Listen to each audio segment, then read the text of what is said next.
shu boshlashchi sizlarni roziliklar kerak. So'nggi yillarda davlat rahbari Yashil makon loyihasi doirasida mahallalar va ko'p qavatli turar joy binolari atrofini yashil hududga aylantirish masalasiga alohida e'tibor qaratmoqda. Bu borada ayni siyosatga xayrixoh fuqarolar rag'batlantirilishi ko'zda tutilgan. Farg'ona shahar Mirzo Ulug'bek mahallasida joylashgan 40-sonli ko'p qavatli turar joy binosida istiqomat qiluvchi Nasiba Ataxon va prezident tashabbusidan ruhlanib, o'zi yashab turgan bino atrofida bo'sh maydonni ko'kalamzorlashtirgan.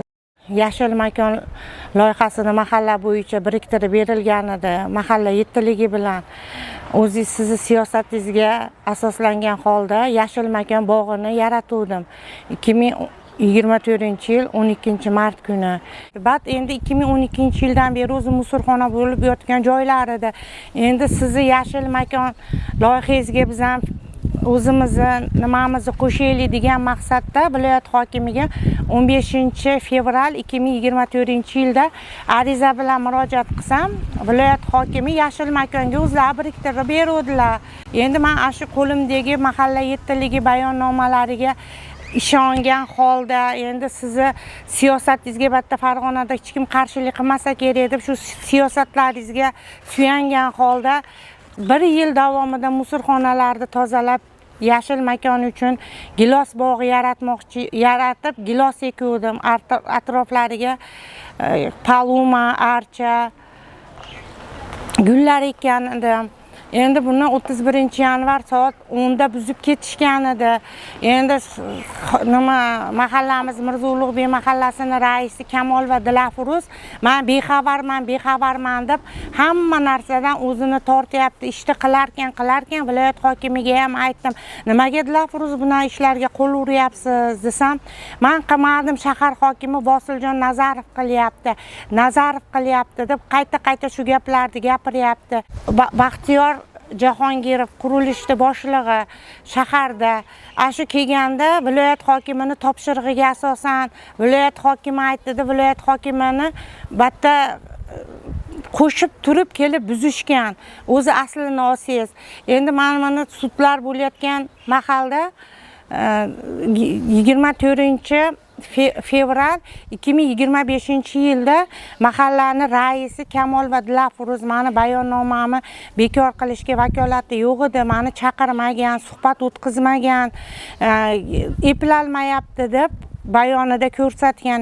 Qishda 31-yanvar kuni archa bilan palumadan boshqa nima ko'karadi? Hurmatli prezident Shavkat Miromonovich, sizdan iltimos qilaman, mana shuni o'zingiz nazoratga olishingizni, mana shu bo'layotgan ishlarga noqonuniy qancha meni mehnatim sindi.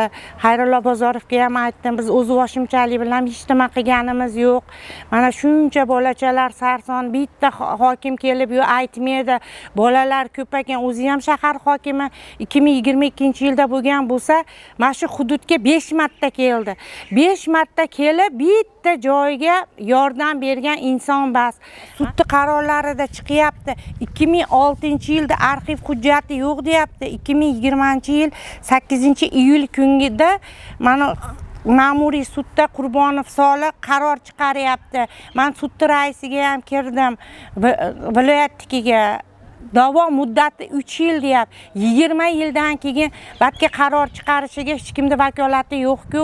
Muhtaram prezident, agar korrupsiya bo'lmasa, bu quruvchilar o'zini bilganini qilishaversa, albatta chakkana musullarda greder texnikalarda kuniga 5 milliondan olib kelib ishlatdim. Kuniga 7 tadan 8 tadan ishchi olib kelib o'zim mablag'imdan qildirdim. Keyin batda 3-aprelda 2024-yilda shahar hokimi kelganda nimaga qiynalyapsiz opa dedi, suvga desam, suvda dedi hokimiyat tarafdan chiqarib berishga yordam beramiz dedi. Buni ham amalga oshirmadi. O'zimning mablag'imga 9 millionga chiqartirdim, 11 millionga montajini qildirdim. Bitta qudug'im ham o'zi 20 millionga tushdi.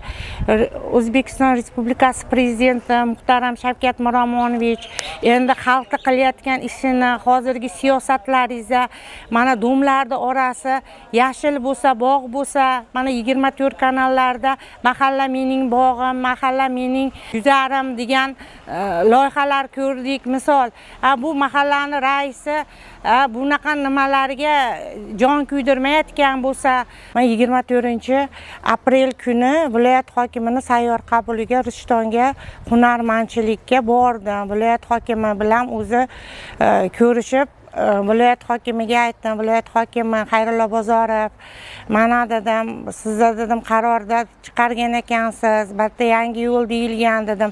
18-aprel kuni dalolatnoma beryapti.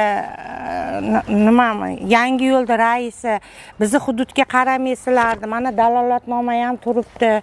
Keyin bu hujjatlarni hammasini viloyat hokimiga berdim.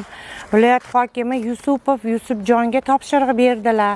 Borib dedi, o'rganasan aholini, fikrini eshitasan dedi. Viloyat hokimining ham topshirig'iga bo'ysunishmasdan mana shunaqa qilib konteynerlarni noqonuniy qo'yishib, endi quruvchi kelib turib zo'ravonlik qilyapti. Bekzod degan Muhtaram Shavkat Miromonovich, mana manatlar necha yildan beri musorxona, viloyat hokimi shaharda obod qilgisi kelsa, shahar hokimi mashatlarda obod qilishmaydimi? Obod qilgan joyda borib turib buzishib, qurilishlarni noqonuniy qilishib, ruxsat berilmagan joylarga tashkilotlar ruxsat bermagan, domga yaqin joy ekan deb. Endi sizni siyosatingizni, xalqqa qilgan murojaatingizga biz yashil makon obodonlashtirish uchun qilgan joylarimizni mana Manatali Mavlonxo'ja Akmalxonni joylari misol, yaqinda zapravkalari ham portlagan joy deyoni mana shunaqa musorxona, batga kelmagan rahbarlarning o'zi qolgan yo'q. Qilishda shaharda yo'lni bo'yida, u bizni dom ichkarida bo'lsa, ichkarida joyida yashil makonni buzib turib o'zlarini qalbaki hujjatlari bilan borib turib ishlarni qilishi shart emas-ku. Mana bularga nima yetmayapti?